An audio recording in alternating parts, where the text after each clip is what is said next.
Irene. Elina. Oh, Elina. Elina, unasoma wapi Elina? Monyore? Ebulondo? Ebulondi. Oh, kuna Ebulondi, okay. Ebulondo iko huko Bungoma kwetu.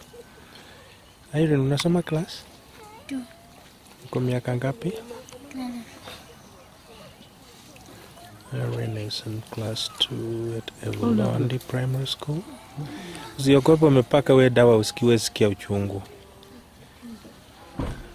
And she's 12 but in class 2. There is obviously a delay. It's a delay that is sometimes occasioned by jiggers. A lot of the children with jiggers are either delayed in education or they drop out. Some, of course, delay, and then when there is no intervention, they finally drop out. And our work has, rescued thousands that had dropped out and thousands that were going to drop out of school.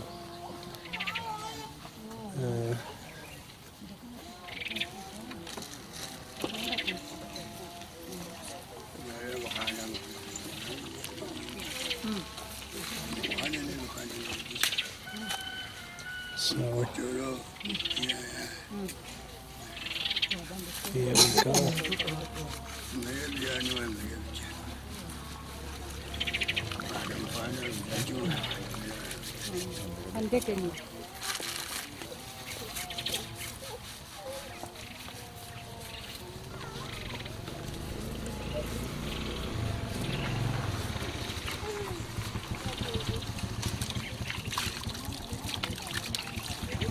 There was a colony of jiggers that was packed by her souls at a place where really she wouldn't have been able to step on the ground. It would be hard because when jiggers afflict you, they make it too painful to walk, to put pressure on that afflicted place, afflicted area. And that is why they will be found using just one corner of the soles, and the rest will be hanging in the air, lifted up above the ground. And accompanied with that lifting up is, of course, a problem with balancing. So it makes walking such a tedious thing.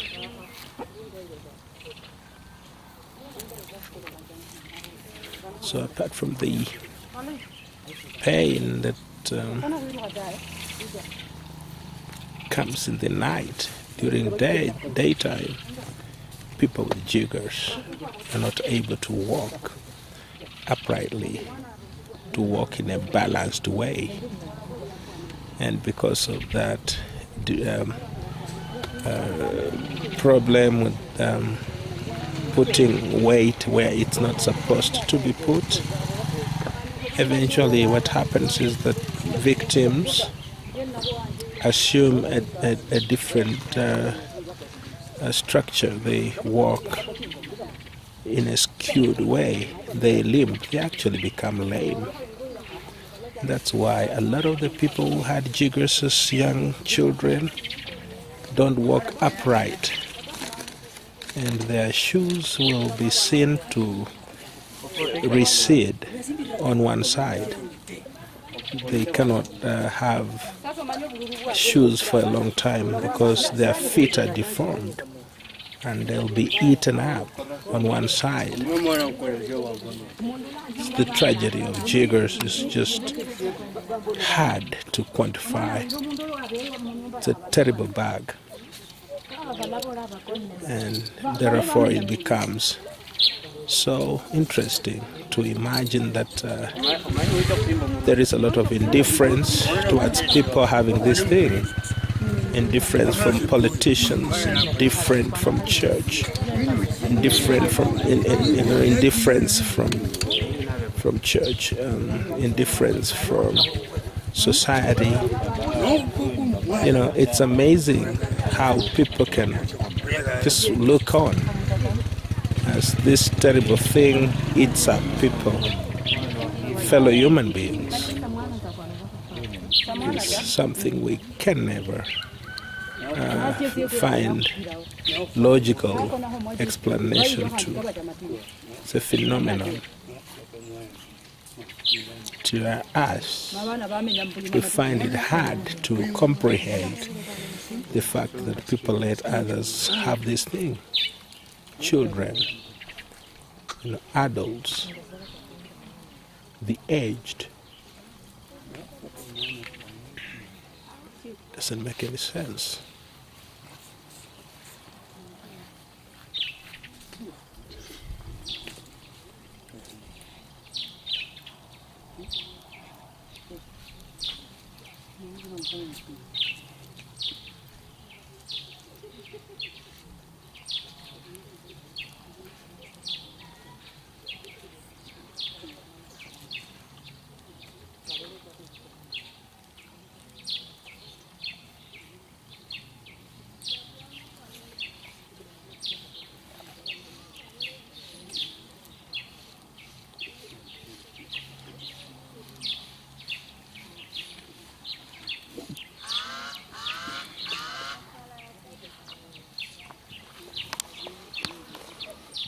Nikupa hiyo kazi utafanya?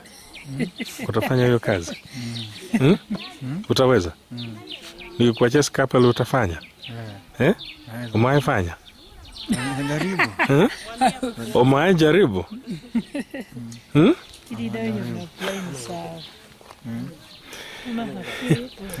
We'll be trying to get an apprentice around here to get people who will take it up. So we are having some people watching and we are challenging them to do it while we're gone. And just spoke to a guy who said he can try it.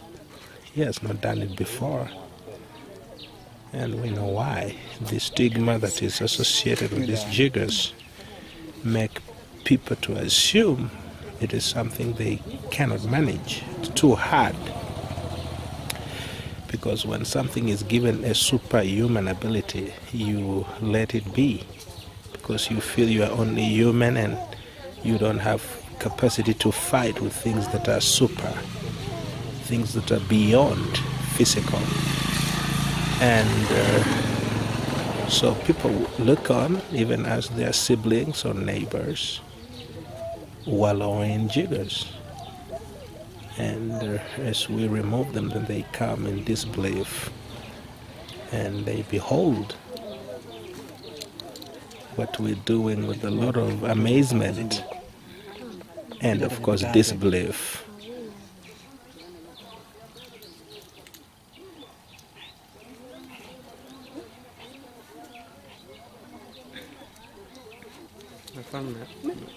Nipatie kwa CHVs wetu nini hiyo training wa karibu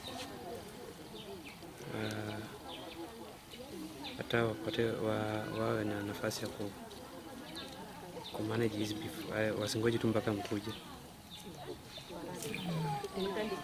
Kini dawa ndio sana mtoto asikii. Hula bululu. Lakini after kutoa hakuna chungu, hakuna. Kwanza atalala hata amuka mapema. Basi dawa ni sana. Kini mingi. Nilipita 100. Kwa mguu mmoja. Umeshtuka. Na wale zinakuanga 1000 kwa mguu. Hata 10,000.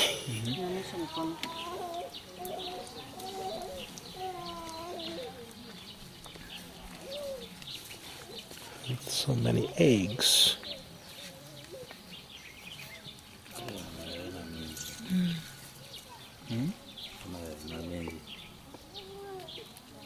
Kini kasambi kafuye halipa.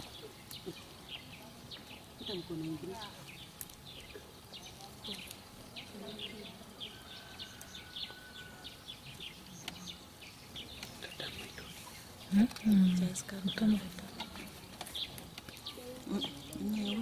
hiyo ya tea spray.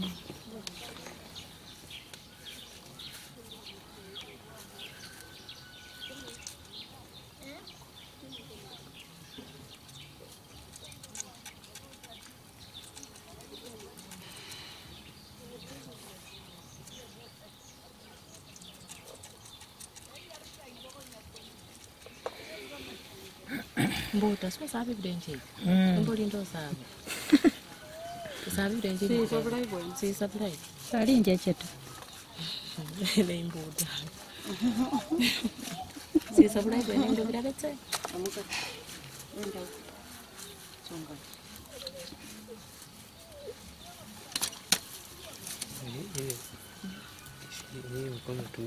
Isaya. Natumia vitu mingi. Isaya nitachukua hizo. Hizo ni za 20 na project nafanya. Hapo bidii mbili pekee ndio nafanya. kwa na hiyo nini kidogo ni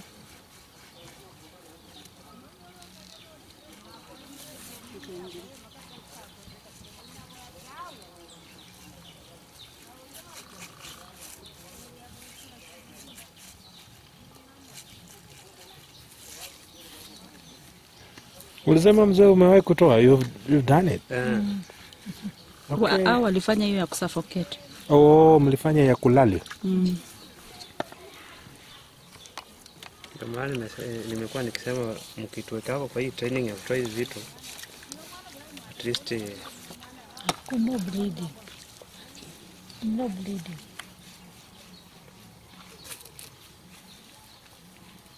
Yetu ilikuwa tu bora umetoboa. Ubaya wa kutoboa ni kuoza. Alafu ibaki kiume.